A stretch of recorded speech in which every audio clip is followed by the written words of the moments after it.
Hello everybody. Today I want to show you how you can use Brokk AI to solve a GitHub real-world issue. Brokk AI is a code assistant we are currently working on, and it's especially useful for large code bases.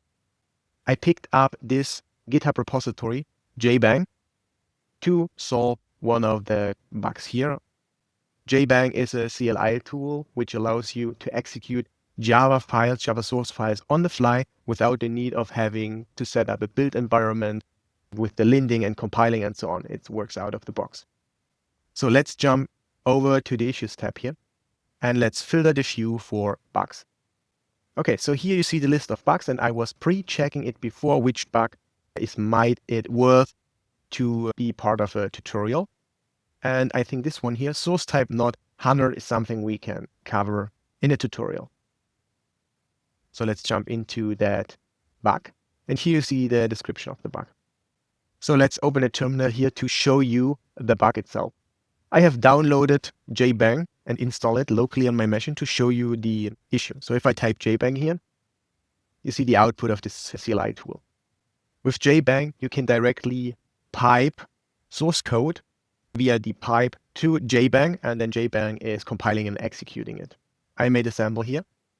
So for example, if you write an echo of a Java command, like just outputting hello world, and then you can pipe this to the standard input of JBang, and then you need to make a dash at the end. So you are basically saying JBang, okay, I do not provide you a file path. Instead, you can read the content from the standard input.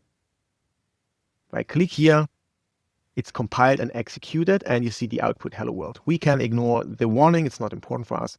Yeah, but this is how JBang works. Yes, and normally Java is class-based. That means something like this is not valid in Java. So this is a special syntax, which is called J-shell, which allows you to use code or write code, which is not part of a method and a static class. And that's the default input for JBang. And the problem now is if you deliver a real Java file, so no J-shell code like this here in the sample. So we have a main method here. Then you need to change the source type to Java to let JBang know, okay, this is now a Java file and not a J-shell file. And this is the bug. This is currently not working. So somehow we could not switch to this type, and we can try to reproduce this. If I go and copy this one to the clipboard, let's jump over to the shell. So I'm under Ubuntu here. If I type in xclip -o, you see it's printing out to the standard output what's inside of the clipper. Okay, and this is the full command. So I'm piping this Java source code to JBang and say, okay, this is now, treat this as a Java file and not as a J-shell file, which is the default. You see we got an error here. Now let's switch over to Brokk.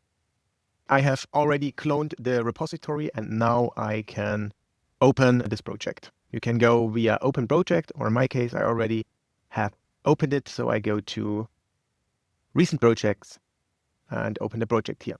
And now we see the empty Brokk UI window here, and we are in the repository JBang.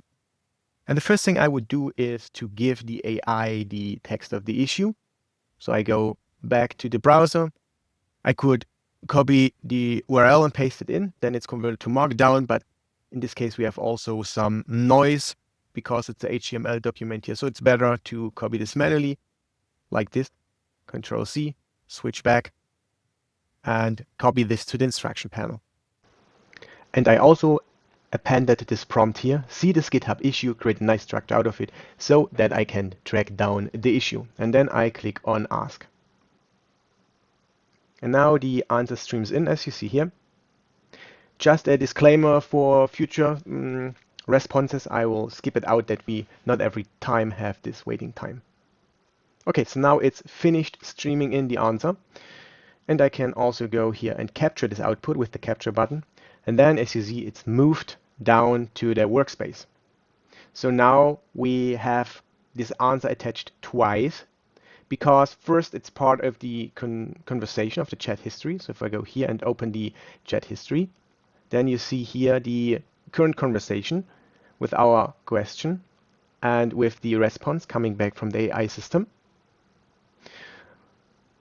and the captured panel. In my workflow, I do not like to have too much history here. So in this case, I would go and drop the history so that we only have now this nice description of the issue.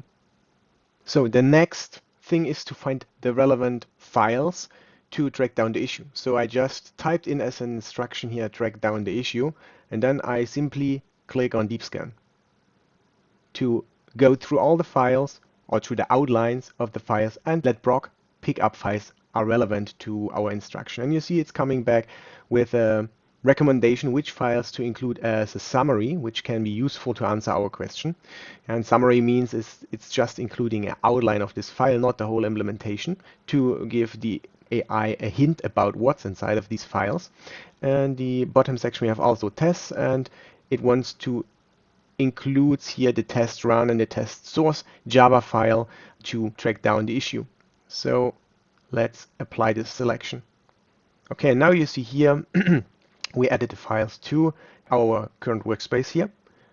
So if I click here on the summary above this line, this one, then you see we have only included outlines of these classes. For example, if you see here the class cache, then you only see the outline of these files, including the method signatures, but not the actual implementation. And you also see here the files which are referenced. So you see here 136 files more are included here in the summary. And we have the testrun.java and the testsource.java included here as editable files. And you also see here the lines of code of these workspace fragments. Now I can click on Ask. Brokk came back with a response here to our question. And it's also mentioned here the root problem. The first one is the problem I showed you in the sample. So if the data is coming from the standard input, it's not working. But the issue on GitHub also mentioned a second variant of it. So if you do not use the standard input, instead you specify a file like test.jsh and then switch the source type to Java, it's also not working. So it's the same behavior in that case. If I scroll down here, I see the problem here. It's described here with this 4 points. So basically, it's saying that the type is set by our switch, but it's ignored because the type or the class instance renaming script resource resolver is only added when the original ref has no recognized extension. Okay, so here it's saying that the extension itself is the problem and is leading to the behavior that the switch is not used at all. But we also see here in this response that it's saying it's not shown in, so this class is not completely shown because it's a summary. So what we can do is here, to be sure that this is really the root cause, we can attach more files, not as a summary. We can add it as the full implementation, or we could also use the agentic search to prove that our assumption is correct here. So that's the way I want to do it now. So I capture this response here with the capture button. So it's now moved down to our workspace here.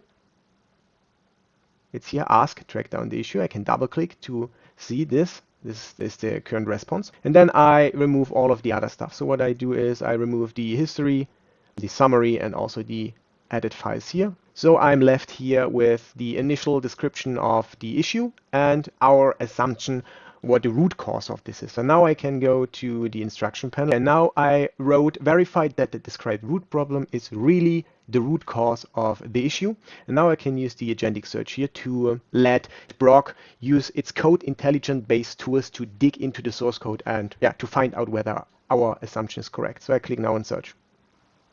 And now, as you see here, it's digging into the source code. For example, it can look up for symbols, it can asking for giving a class overview, and it can also fetch dedicated method implementations like you see here. After the agentic search is looking into the source code, it came back with this response, and it identified 2 problems in a very detailed way. It contains code snippets, and this is very good for the coder to fix the problem. I do not want to go into details here, but the first problem in a nutshell is simply that the literal script resource resolver ignores the force type. That means the switch we pass to the application, and it acts based on the file extension solely. The second problem, let's scroll down. The second problem is if we pass or provide a file instead reading the Java from the standard input. In this case, another code snippet is activated, and this one is comparing the extension of this file and the force type, and if it's different, it's ignoring it. Okay, so now we have a very good problem description here, and we can capture this file to move it to our workspace.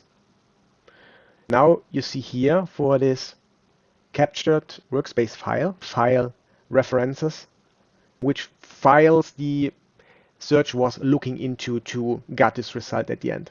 I can now include all of the related files here with read all files or edit all files. And now the files are added to the workspace. Then I drop the history task here. And now if you look at the workspace, we have the initial description of the issue.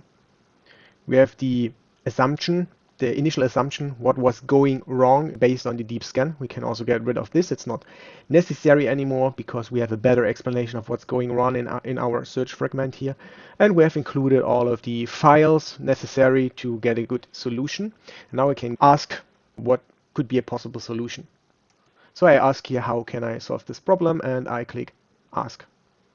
And we see also here we are at the moment at 63K tokens. Brokk came back with the answer here how to solve these problems, and we have here the problem description again. And if I scroll down, I see how to fix the first problem. That means how to respect the force type for the standard input. And we have two possible solutions here: to modify the actual literal script resource resolver to be aware of the force type, or simply to add a second renaming script resource resolver. These are the two possible solutions, and it goes into details at the bottom. The second problem is if we specify the extension, it needs to replace it and not to append it to solve the actual issue. And we have more detailed description here. We have code snippets to guide the coder how to solve that. We can go now into more details if we want, or we can now try to instruct the coder to solve this for us. I would like to do the option 1A, so we can ask or instruct the coder to do so we can write it. So I wrote here implement 1A and 2 like described. We could now get the description what to do from the task history, or we could also capture this and get rid of the task history, drop, and then I simply click on code. The answer was streamed in, and we see it did some file modifications. So it modified the literal script resource resolver. You see it modified around 42 lines here. It modifies the project builder and the renaming script resource resolver. Then it did a verification build. The verification build in this case is Gradle and spotless check. And the verification command is picked up by the build agent initially, and the project is the first time opened. It looks into how to build this project. And you can also check this if you go over file settings and then to project build. Let's increase this a little bit more. Then you have here a section what the build and lint command looks like. So it's this Gradle spotless check. There's also a command identified for test all suites, all test suites here, unit tests. And we have also a very good summarization of the project, of the environment setup, of the key build commands, and so on. But the verification build is failed. So we see here the bash script. And if I scroll down, then I see the build is failed. And then Brokk immediately tries to fix the errors here. And it's saying, yeah, it needs to modify the markdown source.java because the source.type enum, which is an inner class of source, is not correctly referenced in our file modifications here for the literal script resource resolver. It stopped here because we do not have markdown source Java file in our workspace. In contrast to the agent, which is pulling the data in the workspace by its own, here we are in the driver's seat, so we make sure to have all files we need and to verify that all of the coding stuff is done correctly. So I need now to include this markdown source Java manually, and I want to clean up a little bit the sources here because I think we do not need all of these files here in the context. Now I stripped all files which are not modified, and you can always go back. You do not lose these files. If I go to one step above before in the history, then I see all of the files are here, right? And in our top context, I removed it. You also see it here in the description. I removed these files. If I go to this one, I see now the current top context. And now if we look again at the problem description, and we see we need to include the markdown source Java to get it fixed. So I go here and click on Control E for editing files. I type in ms control space to get an overview over the files which match the search. And I see the first one is the markdown source Java. I can click enter to include this. If I want to include more, I can go to the next line, add other search term, click control space, and add the next one, and so on. But we do not need this here. So I remove this, and then I can go with control enter to move this file to the workspace here. And I can now see I have it here in the workspace. And now our problem description, the failing build is part of the task history. So I let it in the history and just write fix the build error and click on code. It modified the files accordingly, did some verifications, another modification, and at the end it says the build is failing because the calls to literal script resource resolver in run.java have not been updated to include this new force type. So we also need to include the run.java here. So I go ahead and also include the run.java and try to fix the build again. I can also go to the history, fix the build error code. I skipped some steps here because I had a ping pong between Brokk and me, and I opened the task history here to show what happened. At the end, we added the run.java file to the workspace and asked Brokk to fix the problem. And Brokk modified the run.java file here. And after this, it did a verification build here again. And the build was again failing, and it was saying, okay, it also needs the test run.java file in the workspace to do some modifications on that file. So I included also this file and asked again to fix the build error. Then it modified the test run.java files. And now the verification command changed a little bit because we included a test.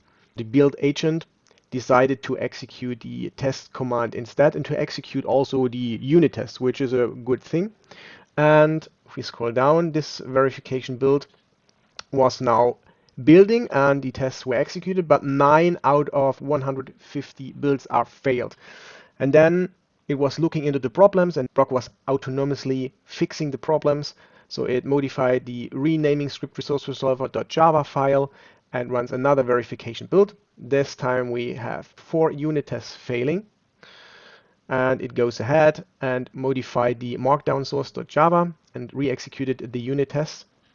This time we had a little build failure here, so it fixed the build failure and executed the unit tests again. This time only 1 unit test was failing, and at the end it was saying, okay, this is not related to our changes. This unit test is failing because of some environment dependency issue. So it's not related to our changes. So we are basically done and can try whether the fix is working. To get an idea how to build this project and how to execute the JBang executable file or Java file, we can go to the settings and to the build section again here. And if we read through the build instruction here, we find an entry how to create the executable fed jar. And here we have the command. It's Gradle shadow jar, and the output goes to build libs jbang.jar. So we can use this on the console to verify whether our changes are working now. I executed the build command from the instruction panel and clicked on run in shell. And we see here the build is successful and it built the fed jar file, which we can now execute to check whether it's working correctly. And for this, we can use the same pipe from the beginning. We pipe our stuff from the clipboard to the JBang jar file, which we execute here with Java. And then we add the switch minus source type Java. And then we need also the dash at the end. Let's grab again the snippet here, copy with Control-C, go back and click on Run in Shell. Okay, and this time we see it's in fact using the Java file and not the JShell extension. We see it here, but we run in another problem. It's saying bad file name, and we can get more insights if we add here the JBang switch minus verbose. Click Run in Shell. I captured the execution output here in the workspace context table, and I dropped all of the other files because I think we do not need this to find out what the problem is. And then I ask what happened here. So the answer is the problem is how the temporary output file is created. Because if JBang gets the input from the standard input, it's creating a temporary file. Previously, it was always a JShell file. Thankfully, our code now produces a Java file. This is correct. But the problem is the file begins in this case with a number. And the snippet in the clipboard we use is using a preview feature. So if we go back to the issue, then we see here we are using a preview feature in JBang. You can recognize this. It's using the term preview here. And this feature means that you can use a top-level main function for the entry point, because normally you need to wrap this in a static class, and the start function here also needs to be static. And this is a preview feature. And here it says, since your compilation unit contains no explicit top-level type, the compiler treats it as an implicit or unnamed class. Here's the specification for this. And it says that name must be a legal Java identifier. That means it needs to start with an underscore or a dollar, followed by letters, digits, and so on. The problem is that the hash we are generating, this GUID, is starting with a number which is not valid, not a valid class name. So we need also to tweak the code which is creating this name for this temporary file. That's the next thing we do, but we can commit our code here. I can highlight all of the files we changed, and I can also go through the changes in detail if I want. I can do this also inline here with the embedded diff tool, and I can go to the next change and look through the changes here. I can also do this with an external tool, and if I'm satisfied with that, I can suggest a commit message here. For example here, allow forcing script type for standard in and markdown sources, and can commit this to have this in BCS.